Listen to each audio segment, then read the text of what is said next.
નમસ્કાર દર્શક મિત્રો, જી ટીવી ગુજરાતી ન્યૂઝમાં આપનું હાર્દિક સ્વાગત છે। હવે જોઈશું સમાચાર વિગતવાર।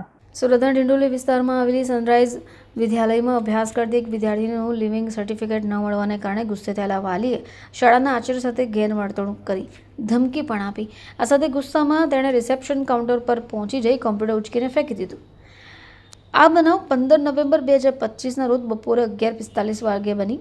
ધોરણ 1 અંગ્રેજી માધ્યમમાં અભ્યાસ કરતી વિદ્યાર્થીના પિતા નીતિન નરેન્દ્ર કુમાર પુત્રીનું લિવિંગ સર્ટિફિકેટ લેવા માટે સ્કૂલે પહોંચ્યા હતા।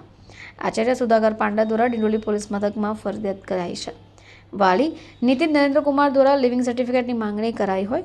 આ નિયમ મુજબ આચાર્યએ વાલીને એલસી ફોર્મ ઉપર સહી કરવાનું કહેતા તેમણે સ્પષ્ટપણે નકાર કર્યો હતો। આચાર્ય સાથે અભદ્ર ભાષા પણ વાપરી હતી। આચાર્યની કેબિનમાં ઘૂસતા બહાર નીકળતી વખતે વાલી આચાર્યને સ્કૂલની બહાર મળો, હું તમને જોઈ લઈશ એવી ધમકી પણ આપી। જોકે ગુસ્સો શાંત કરવાને બદલે તેમણે હિંસક પગલું ભર્યું। ધમકી આપ્યા પછી તેમણે સીધા રિસેપ્શન કાઉન્ટર પર પહોંચી જઈ ત્યાં રાખેલું કોમ્પ્યુટર ઉચકીને ફેંકી દીધું।